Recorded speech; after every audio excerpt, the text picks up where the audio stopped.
আসসালামু আলাইকুম my lovely viewers, welcome to my video. বরাবরের মতো আজকেও চলে এলাম খুবই সিম্পল একটা রেসিপি নিয়ে। সেটা হচ্ছে বিফ কারি। বিফ কারি কিন্তু কম বেশি সবাই রান্না করতে পারে, কিন্তু অল্প উপকরণ দিয়ে দ্বিগুণ মজার কিন্তু সকলের হাতে হয় না। আর আজকে সেই প্রসেসিং বা পদ্ধতিটা নিয়েই চলে এলাম। তো বিফ কারি কিন্তু আমরা অনেকজনে অনেকভাবে রান্না করি, কিন্তু আজকে আমি একটু ডিফারেন্স করে দেখাবো। কিন্তু অল্প উপকরণ এবং ঘরোয়াভাবে হবে, বাট খেতে অসাধারণ লাগবে। তো প্রথমে আমি পর্যাপ্ত পরিমাণের এই যে তেল দিয়ে দিলাম, তারপর এই যে গরম মশলাগুলো দিয়ে একটু ভালো করে নাড়াচাড়া করে নিচ্ছি।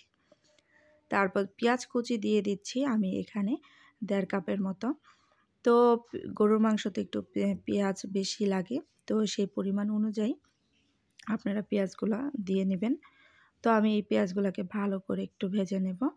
তো পেঁয়াজগুলোর উপর একটু লবণ দিয়ে দিচ্ছি, এতে করে কি হবে, দ্রুত রান্নাটা কাভার হয়ে যাবে।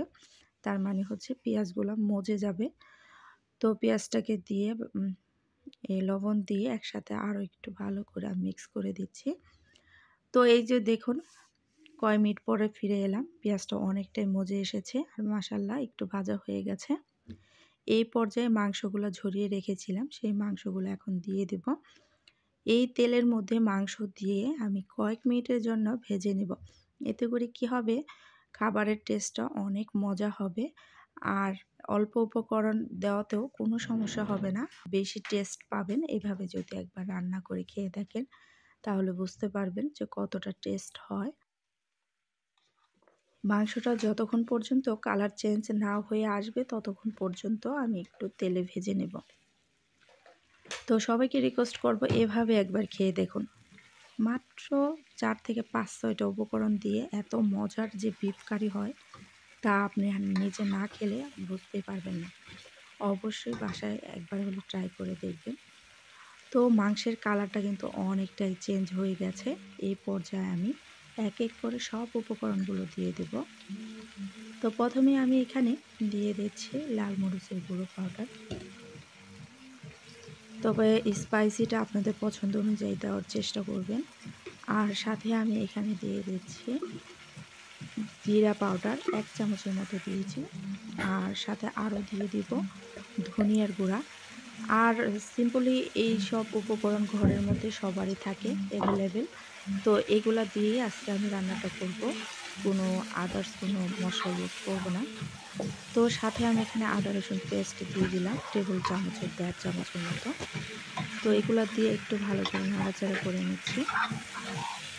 তো এত অল্প উপকরণ যে এত মজা হয়, তো মানে আমি নিজে না রান্না করলে বুঝতেই পারবেন না। তো এখন আমি কি করব, একটু হলুদ গুঁড়ো দিয়ে দেব। তবে আপনারা যদি এখানে টমেটো পেস্ট দিতে চান সেক্ষেত্রে দিতে পারেন, কোনো সমস্যা নেই। তো আমি আজকে টমেটো পেস্টটা দিব না, যেহেতু আমি অল্প উপকরণ দিয়ে আজকে রান্না করে দেখাবো। তো এখন আমি ২ থেকে ৩ মিনিটের জন্য এটাকে ভালো করে একটু কষিয়ে নেব। তো এই মাংসটা যত কষাবেন তত কিন্তু মশলা ভিতরে ঢুকবে।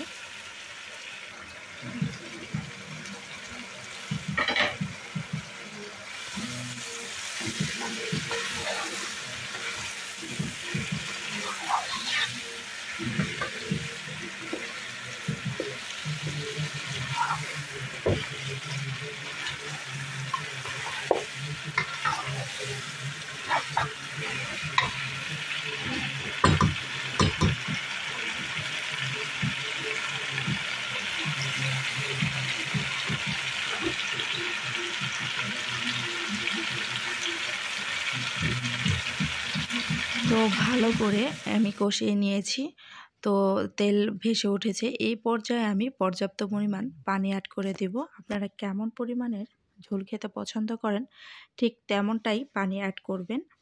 তো এখন পানি অ্যাড করে আমি এই যে একটু ভালো করে নাড়াচাড়া করে নিচ্ছি। তারপর আমি ঢাকনা দিয়ে ১০ থেকে ১৫ মিনিটের মতো ভালো করে হাই হিটে কুক করে নেব। তারপর আবার আমি ফিরে আসছি, সে পর্যন্ত অপেক্ষায় থাকুন। তো কয়েক মিনিট পর ফিরে এলাম, মাশাআল্লাহ অনেকটা ঝোল শুকিয়ে এসেছে। এই যে দেখে তো অবশ্যই বুঝতে পারছেন, মাশাআল্লাহ কালারটাও খুব সুন্দর এসেছে। আর এই তো একদম লাস্ট টাইমে আমি 5 মিনিট একদম লো ফ্লেমে এটাকে কুক করে নিয়েছি। এতে করে দেখুন কতটা সুন্দর কালার চলে এসেছে। তো দেখে তো বুঝতেই পারছেন কতটা ইয়ামি লুক এসেছে। আর আপনারা চাইলে পিঠা কিংবা গরম ভাত, পোলাও যেকোনোর সাথে একদম পারফেক্ট রেসিপি। তো